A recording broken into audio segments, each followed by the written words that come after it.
3 weeks ago, I got an email from one of our board members. And the board member inquired, because a family was going to come to Bioneers, and he inquired this. We are concerned that David Korten's message will be too negative to load onto their 14-year-old son.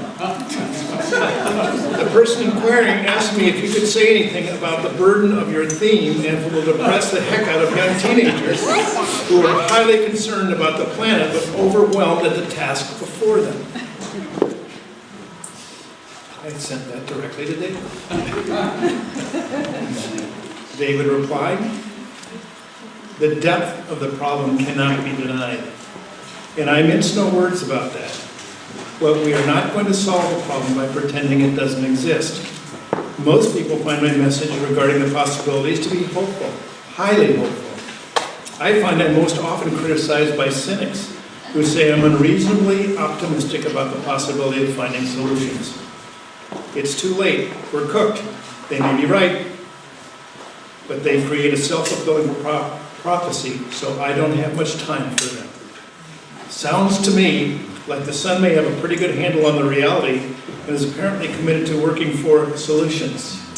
I hope he will come, and I will have an opportunity to meet him. And we need the youth energy.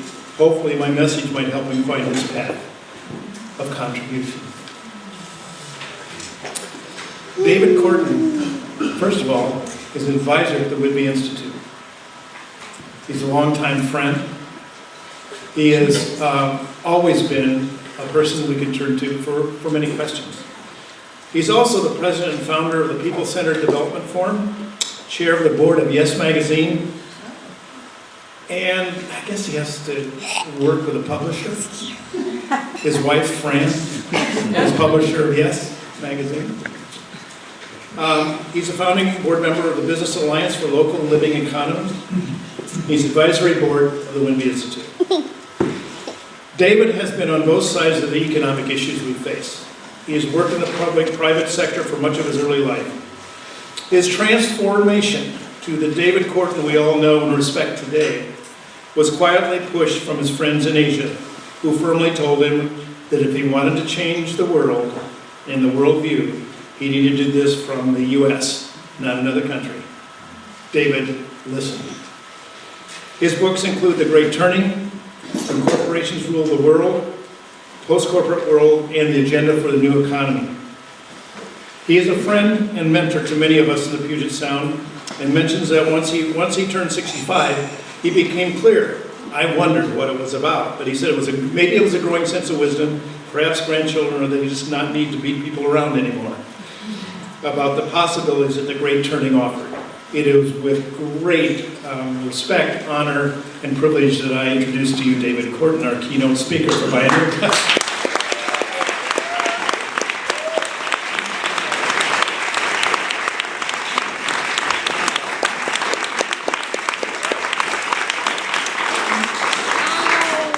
Well, that makes the introduction pretty hard to live up to. Yeah, when Jerry invited me to come speak at this event, I was just totally thrilled. First of all, because, of course, I have so many wonderful friends in the room, but also, I keep hearing about the amazing things that you folks are doing here on Whidbey Island. This kind of experimentation, this bubbling up from below, what I refer to as creating the new reality from the bottom up, is happening all over the world, which is part of what gives us the sense of hope and possibility. But from what I hear, you folks here on Whidbey are really pushing the envelope on that, way beyond what anybody else is, and you've got this enormous complex of resources. So it is extremely exciting, and I'm hoping those of you who come to the workshop session tomorrow, we can maybe talk about how all these things come together within what you're doing here. I'm also particularly delighted to be speaking here in Thomas Berry Hall. Thomas challenged us to rethink our defining stories of the cosmos, and his challenge had a particularly important impact in my life that I will talk about in a minute. So between what you're doing in terms of creating the new reality and the work on the new story. These are what I refer to, I'll come back to this at the end of the lecture, but 3 critical interventions for the deep change we need to navigate. One is change the framing stories of the culture, and that's what is particularly key to the Whidbey Institute and what you're doing here. The second is create the new reality from the bottom up, which is what most all of you are working on here. And the third is change the rules. That's a little bit different issue. We'll come back to that. Now, Thomas Berry and the Whidbey Institute have both had a powerful influence on my life and work, particularly in my understanding of cultural stories. Back in 1994, when I was writing the epilogue to the first edition of When Corporations Rule the World.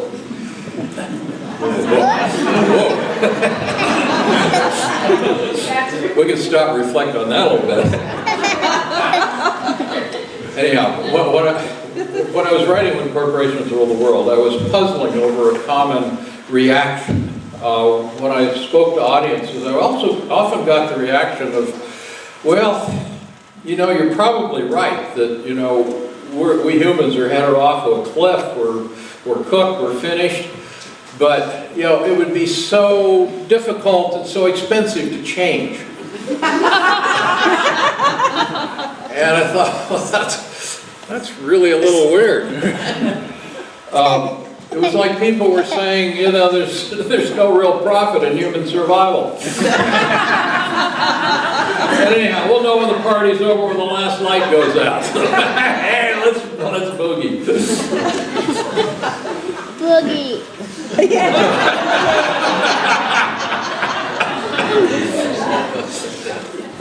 Anyhow, the basic outlines of what we must do to avoid self-destruction of the species have actually long been pretty clear to a lot of us, and I assume to most in this room. And yet I came to sense that if survival holds no larger meaning for us, avoiding extinction is not a sufficient reason to draw us to the difficult changes we need to make. To make a choice for life, we must be drawn by a compelling vision of new possibilities grounded in a deep sense of meaning. And that is where our creation stories come in. So as I was struggling to sort this out, and if any of you look at the epilogue to the first edition of When Corporations Rule the World, you see me playing this out. As I was struggling with it, I came across Thomas Berry's Dream of the Earth. And its defining statement jumped out at me.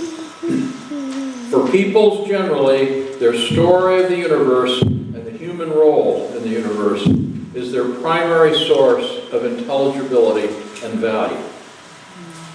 The deepest crises experienced by any society are those moments of change when the story becomes inadequate for meeting the survival demands of a present situation.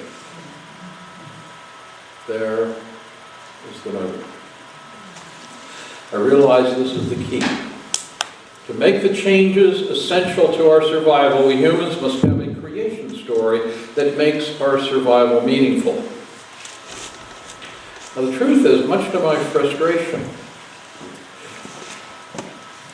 Dream of the Earth only hints at the needed story. Of course, Thomas and Brian Swim went further later on, but that was after my struggle.